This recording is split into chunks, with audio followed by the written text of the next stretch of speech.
चलिए, आज बात करते हैं एक ऐसे रेल सफर की जो सिर्फ एक जगह से दूसरी जगह जाने के लिए नहीं था। ये कहानी है, एक ऐसी रात की कहानी जिसमें कुछ अनजाने साए भी थे और एक अनदेखा सुकून भी। सबसे पहले ये बता दें कि ये जो किस्सा है ये वत्स की डायरी से लिया गया है और इसके लेखक हैं अविनाश मिश्रा वत्स जी। तो उन्हीं की कलम से निकला ये अनुभव आज हम आपके साथ साझा कर रहे हैं।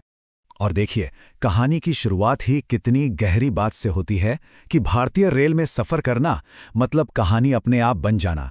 आप टिकट तो बुक करते हैं मंजिल के लिए, पर मिल जाती है जिंदगी की कोई नई सीख। सच ही तो है ना? तो सफ़र की शुरुआत होती है एक सीट से, एक ऐसी सीट जो किसी के साथ शेयर करनी थी, और साथ में था एक साथी जिसके पास थी अपनी एक अनकही कहानी। जरा सोचिए वो माहौल। लखनऊ का स्टेशन है, मंजिल दिल्ली है और टिकट है RAC मतलब रिजर्वेशन अगेंस्ट कैंसिलेशन।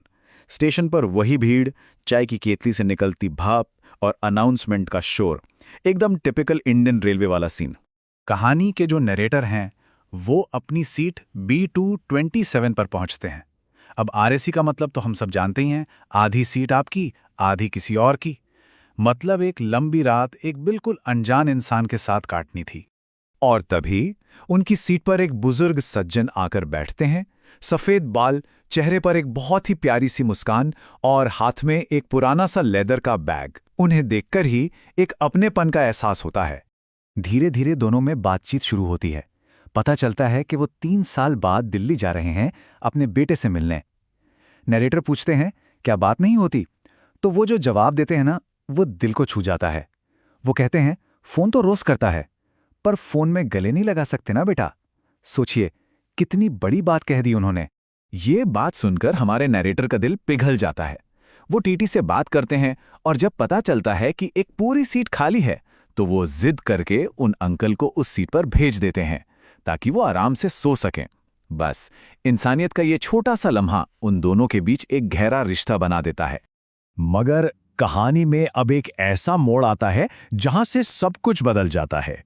ये वो पल था जब सफर अचानक एक अजीब से पड़ाव पर आकर रुक गया। रात का करीब 1 बजा है। अचानक जोर का झटका और ट्रेन रुक जाती है। बाहर घना अंधेरा, खिड़कियों पर बारिश की हल्की हल्की बूंदें, और फिर अनाउंसमेंट होती है, ट्रैक पर कुछ रुकावट है इसलिए ट्रेन को रोका गया है। और जब नरेटर खिड़की से बाहर देखते हैं तो एक ऐसा नजारा दिखता है जो रोंगटे खड़े कर दे। पटरियों के पास सफेद कपड़ों में कोई खड़ा है, बारिश में एकदम स्थिर, बिना हिले डुले। और इससे पहले कि वो कुछ समझ पाते, पलक झपकते ही वो साया गायब हो जाता है, जैसे वहां कभी कुछ था ही नहीं। ये देखकर मन में एक अजीब सा खौफ भर जाता है। दिमाग में हजारों सवाल दौड़ने लगते हैं। कौन था वो?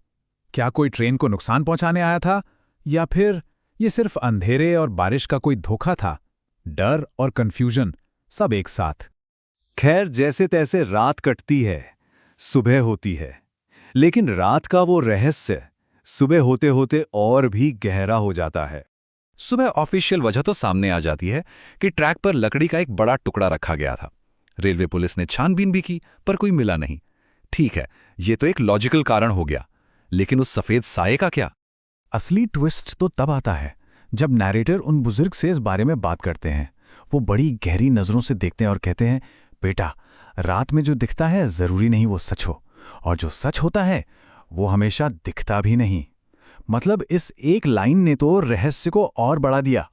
खैर, उस रहस्य को पीछे छोड़कर अब आता है वो पल जिसके लिए ये पूरा सफर किया गया था, मंजिल पर पहुंचने का वो सबसे खूबसूरत पल। जैसे ही ट्रेन दिल्ली पहुंचती है, प्लेटफॉर्म पर एक नौजवान भागता हुआ आता है और जोर से चिल्लाता है, पापा। ये वही बेटा था जिसका वो बुजुर्ग पिता 3 साल से इंतजार कर रहे थे।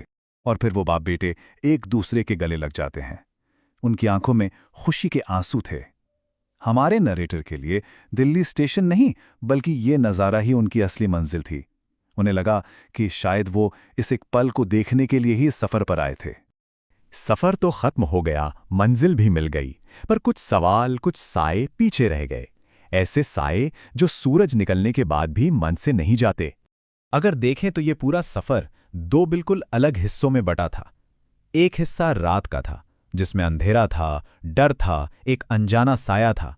और दूसरा हिस्सा था सुबह का, जिसमें रोशनी थी, उम्मीद थी, एक जाना पहचाना चेहरा था और दिलों का मिलन था।